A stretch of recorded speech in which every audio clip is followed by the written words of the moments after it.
السلام علیکم ورحمۃ اللہ وبرکاتہ۔ بسم اللہ الرحمن الرحیم۔ آپ سماعت فرما رہے ہیں فقی مسالک اور حدیث نبوی کی آڈیو بک۔ پانچواں سبب، فہم حدیث میں اختلاف۔ حدیث شریف کے فہم میں اختلاف دو وجوہات کی بنا پر ہوتا ہے۔ نمبر ایک، لوگوں کے ادراک اور عقلی صلاحیتوں میں تفاوت کی وجہ سے۔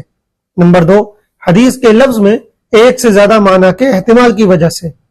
پہلی وجہ، اس میں قطعاً دو رائے نہیں ہو سکتی کہ انسانوں کی عقلیں ایک جیسی نہیں ہوتی، بلکہ ہر شخص کی قوت عاقلہ دوسرے سے مختلف ہوتی ہے۔ اسی لیے ایک چیز کو بہت سے لوگ دیکھتے ہیں، لیکن ہر ایک کا تجزیہ اور فکر الگ الگ ہوتا ہے۔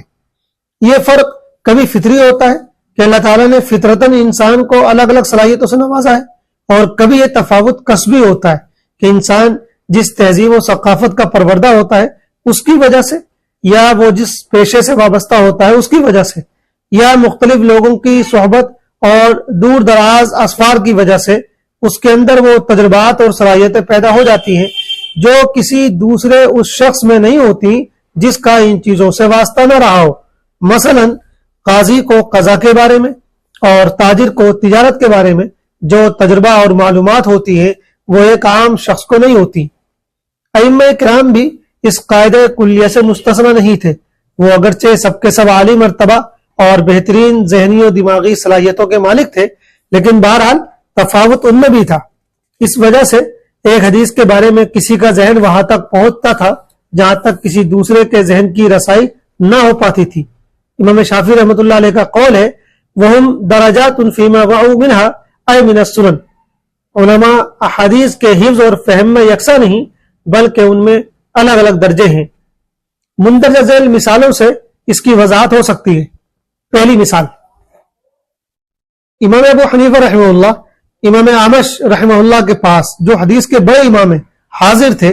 انہوں نے امام ابو حنیفہ سے کئی مسائل دریافت کیے۔ امام صاحب نے سب کے جوابات دیے۔ امام اعمش ہر جواب کے بارے میں یہ بھی پوچھتے رہے کہ اس کی دلیل کیا ہے۔ امام صاحب احادیث سے دلائل پیش کرتے رہے۔ وہ حدیثیں امام صاحب نے خود امام اعمش سے سنی تھی۔ آخر میں امام اعمش بول اٹھے، بس کیجئے، جن روایات کو میں نے تم سے 100 دن میں بیان کیا، تم نے انہیں ایک ہی دن میں مجھے سنا دیا۔ میں نہیں جانتا تھا کہ تم ان احادیث کے مطابق عمل کرتے ہو۔ اے جماعت فقہا، تم اطباء ہو اور ہم دوا فروش ہیں، اور اے شخص، تو نے دونوں کو حاصل کر لیا ہے۔ غور کیا جائے کہ امام اعمش کے پاس احادیث تھیں، لیکن ان سے مسائل استنباط کرنے میں ان کے ذہن کی وہاں تک رسائی نہ ہو سکی جہاں تک امام ابو حنیفہ کا ذہن پہنچا۔ دوسری مثال، اسی طرح امام احمد نے ایک مرتبہ امام شافعی سے کہا کہ فلاں مسئلے میں آپ کیا فرماتے ہیں؟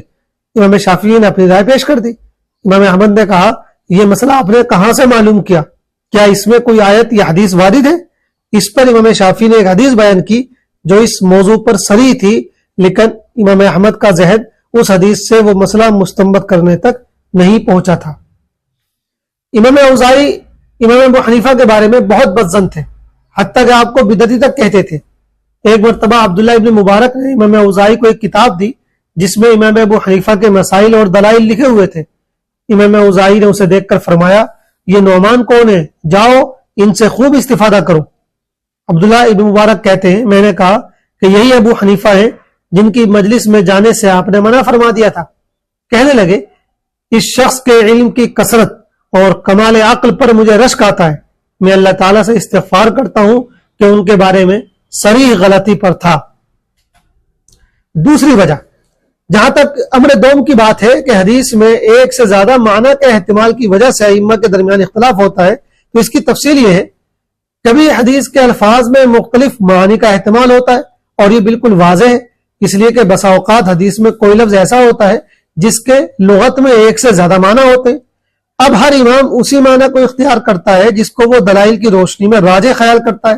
شریعت نے بھی اس کی اجازت دی ہے اور عقل استعمال کرنے کا حکم دیا ہے، البتہ اس کے لیے چند شرطیں ہیں۔ نمبر ایک، جو مفہوم حدیث سے لیا گیا ہے وہ عربی قواعد کے مطابق ہو، اس کے خلاف نہ ہو۔ نمبر دو، اس معنی کو اختیار کرنے میں تکلف اور تعسف سے کام نہ لیا گیا ہو۔ تعسف کا مطلب ہے ایسے معنی مراد لینا جس پر دلالت واضح نہ ہو۔ نمبر تین، وہ مفہوم ان احکام سے متصادم نہ ہو جو مسلم اور ثابت شدہ ہیں۔ مندرجہ ذیل مثال سے اندازہ ہوگا کہ الفاظ حدیث میں کئی معانی کا احتمال تھا، کسی امام نے ایک معنی مراد لیے اور کسی نے دوسرے۔ ایک حدیث ہے المتبایعان بالخیار ما لم يتفرقا، کہ بائع اور مشتری کو بے فسخ کرنے کا اختیار ہوتا ہے جب تک کہ دونوں جدا نہ ہوں۔ اس حدیث میں تفرق یعنی جدا ہونے میں دو احتمال ہیں۔ نمبر ایک، اس سے مراد تفرق بالابدان ہے، یعنی دونوں مجلس عقد سے نہ ہٹے ہوں۔ نمبر دو، اس سے مراد تفرق بالاقوال ہے، یعنی جب تک اختیار ہوگا جب تک معقود علیہ کے بارے میں بات ہو رہی ہے۔ حدیث میں دونوں معنی کی گنجائش ہے، اسی وجہ سے امام شافعی نے تفرق بالابدان مراد لیا ہے اور امام ابو حنیفہ نے تفرق بالاقوال۔ یہاں ہمیں دونوں کے دلائل سے بحث نہیں، البتہ اس بات کی وضاحت ضرور کرنا چاہتے ہیں کہ اس حدیث کے بارے میں امام ابو حنیفہ کے ذہن نے جہاں تک رسائی پائی ہے وہاں تک دوسرے ائمہ کا ذہن نہیں جا سکا۔ اس میں اس بات کی بھی دلیل ہے جو پیچھے گزری کہ ائمہ کی صلاحیت الگ الگ ہوتی ہے۔ امام صاحب نے اس حدیث سے تفرق بالاقوال اس وجہ سے مراد لیا ہے کہ بسا اوقات بائع اور مشتری ایسی حالت میں ہوتے ہیں جس میں تفرق بالابدان کی نوبت ہی نہیں آ سکتی، مثلا دونوں کشتی میں ہیں اور سفر کئی دن یا کئی مہینے کا ہے۔ اب اگر تفرق سے تفرق بالابدان مراد لیں تو مطلب یہ ہوگا کہ جب تک وہ الگ الگ نہ ہو جائیں، یعنی کشتی سے اتر نہ جائیں، اس وقت تک انہیں بے فسخ کرنے کا اختیار رہے گا، حالانکہ اس میں بڑا ضرر ہے، پھر تو کوئی بھی مکمل ہی نہیں ہو پائے گی۔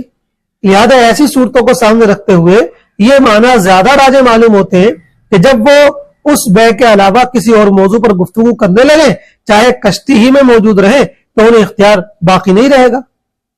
مذکورہ بالا مسئلے سے ائمہ کی صلاحیتوں کے تفاوت پر بھی روشنی پڑتی ہے اور اس بات پر بھی کہ ایک حدیث میں ایک سے زیادہ معنی کا احتمال ہوتا ہے۔ اہم بات، اس سلسلے میں زیادہ مثالیں دینے کے بجائے میں ایک اہم بات کی طرف توجہ دلانا چاہتا ہوں کہ وہ احکام شرعیہ جو علماء و مجتہدین اور فقہاء نے کتاب و سنت سے مستنبط کیے ہیں وہ قرآن و سنت سے الگ کوئی چیز نہیں ہے، بلکہ وہ بھی قرآن و سنت کے توابع میں سے ہیں جن کو ان سے الگ نہیں سمجھنا چاہیے۔ امام سیوطی نے الاتقان میں نقل کیا ہے کہ امام شافعی فرماتے ہیں جمیع ما تقول الامہ شرح للسنہ وجمیع السنہ شرح للقرآن، جو کچھ امت کہتی ہے وہ سنت کی شرح ہے اور سنت ساری کی ساری قرآن کی شرح ہے۔ امام شافعی نے یہ بھی فرمایا ہے کہ لیست تنزل باحد فی الدین نازلۃ الا فی کتاب اللہ الدلیل علی سبیل الہدی فیہا، ہر پیش آمدہ مسئلے کی دلیل اور اس سلسلے میں رہنمائی کتاب اللہ میں موجود ہے۔ اور یہ بات معلوم ہے کہ اس رہنمائی اور دلیل سے واقف ہونے کا استنباط کے سوا اور کوئی راستہ نہیں۔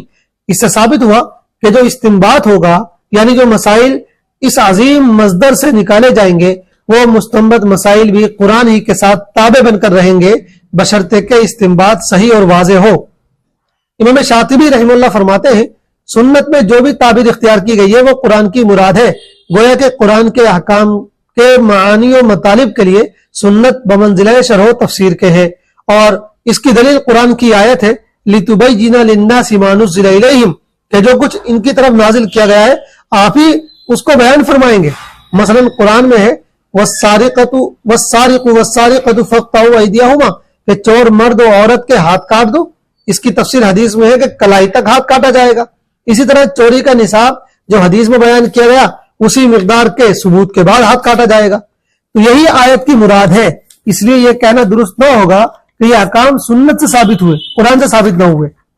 اسی طرح امام مالک یا ان کے علاوہ کوئی اور امام یا مجتہد ہمارے سامنے کسی آیت یا حدیث کا معنی بیان کرے اور ہم اس کے مقتضا پر عمل کر لیں تو یہ کہنا درست نہ ہوگا کہ ہم نے فلاں مفسر کے قول پر عمل کیا، بلکہ ہمیں یوں کہنا چاہیے کہ ہم نے اللہ اور رسول کے کہنے پر عمل کیا۔ شیخ محمد بقیت مطیعی احسن الکلام فیما یتعلق بالسنت والبدعۃ من الاحکام میں فرماتے ہیں جو مسائل قرآن و سنت اور اجماع و قیاس سے یا صحیح طور پر اجتہاد سے نکالے گئے ہیں وہ اللہ کی شریعت اور حضور صلی اللہ علیہ وسلم کا طریقہ ہے جس کی اتباع کا خدا نے ہمیں حکم دیا ہے، اس لیے کہ ہر مجتہد کی رائے جس کی بنیاد ادلہ اربعہ میں سے کسی پر ہو خود اس مجتہد کے حق میں اور اس کے مقلدین کے حق میں اللہ کی شریعت ہے۔ حضرت عبداللہ بن مبارک کا قول ہے لا تقولوا رائے ابی حنیفہ ولکن قولوا انہ تفسیر الحدیث، یہ نہ کہو کہ یہ ابو حنیفہ کی رائے ہے بلکہ یوں کہو کہ یہ حدیث کی تفسیر ہے۔ لہذا